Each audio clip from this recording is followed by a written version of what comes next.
Hi hello నమస్తే welcome to Mahaa Max. నేను బబిత. తండ్రి తాతయ్యాడు, కొడుకు బ్రహ్మానందం అయ్యాడు. వినడానికి చాలా ఇంట్రెస్టింగ్గా ఉంది కదా.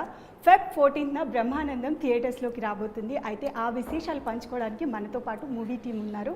వారితో మాట్లాడి ఆ విశేషాలు ఏంటో తెలుసుకుందాం. హలో, ఫీస్ట్ లాగా ఉంది, కలర్ఫుల్గా కనిపిస్తున్నారు. ఫస్ట్ గ్లిమ్స్ రిలీజ్ అయినప్పుడు మీరు డైలాగ్ విసరగానే తను ఇమ్మీడియట్గా రియాక్షన్ ఇస్తారు. అసలు తర్వాత ట్రైలర్ రిలీజ్ అయింది. అసలు డైలాగ్స్ అన్నీ ఎంత ఇంపాక్ట్ఫుల్గా డైలీ మనం రొటీన్గా మాట్లాడుకునేవే అన్నట్టుగా ఉన్నాయి, బట్ స్టిల్ చాలా ఇంపాక్ట్ఫుల్గా ఉన్నాయి. అసలు మీరేం ఫీస్ట్ ఇవ్వబోతున్నారు?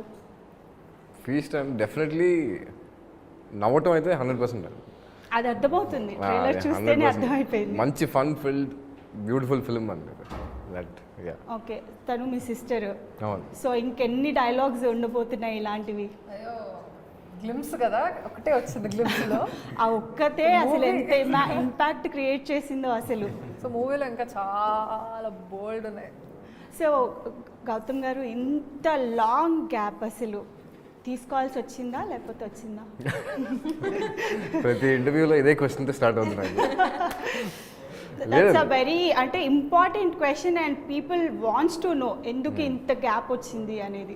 అది నేను అన్నిసార్లు చెప్పినా అదే చెప్తున్నాను. అంటే ఇంటెన్షనల్గా తీసుకున్నది అయితే కాదు, గ్యాప్ కూడా అని కాదండి. మధ్యలో చేశాను, మూవీస్ అని చేసుకుంటూనే వస్తున్నా. బట్ అంటే ఏది ఇంత లార్జ్ స్క్రీన్లో కనిపించే పొటెన్షియల్ ఉన్న క్యారెక్టర్ లేదేమో ప్రాబ్లమ్, అందుకని ఇది హైలైట్ అవుతుందేమో కానీ. బట్ చేసుకుంటూనే వచ్చాను. అంటే స్వధం ప్రొడక్షన్స్ వాళ్ళు మంచి కంటెంట్తో, ఇప్పుడు మనం మసూదా చూసుకున్నా, సాయి శ్రీనివాస్ ఆత్రేయ చూసుకున్నా, అలాగే మల్లిరావ చూసుకున్నా, సెన్సిబుల్ స్టోరీస్ని చాలా బాగా జనాల్లోకి కనెక్ట్ చేసి అండ్ హిట్స్ కూడా అందుకున్నారు.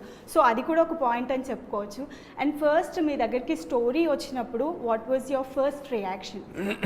నేను స్టోరీ కంటే ముందే నాన్నతో చేస్తున్నా అంటే ఆయన తాత నేను మనవడు అన్నప్పుడే ఓకే చెప్పేశాను. దాని తర్వాతే స్క్రిప్ట్ ఉన్నది. అది చాలా ఇంట్రెస్టింగ్ లైన్ కదా. అంటే పైగా వచ్చింది స్వధర్మ ఎంటర్టైన్మెంట్స్ నుంచి. వాళ్ళు ఏదో ఊరికే ఏదో జస్ట్ ఉన్న స్క్రిప్ట్ని తీసుకొచ్చేసి చెప్పడం అయితే జరగదు. వెరీ సెలెక్టివ్గా ఉంటుంది.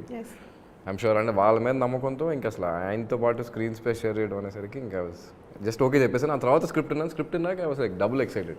అదే అంటే నాన్నగారిని అంటే బ్రహ్మానందం గారిని అట్లా స్క్రీన్ మీద చూస్తేనే ఎన్ని ప్రాబ్లమ్స్ ఉన్నా ఒక స్మైల్ వచ్చేస్తుంది. అలాంటిది యాజ్ అ ఫాదర్గా మీరు తన్ని చూస్తూ పెరిగారు. ఇప్పుడు ఫస్ట్ టైం అట్లా స్క్రీన్ పైన స్క్రీన్ షేర్ చేసుకోవడం ఎలా అనిపించింది? డెఫినెట్లీ ఆ స్పెషల్ మూమెంట్ అండి. అది నేను లైఫ్ లాంగ్ చెరిష్ చేసుకుంటాను. ఈ సినిమా అయితే మాత్రం it is very very special for me. And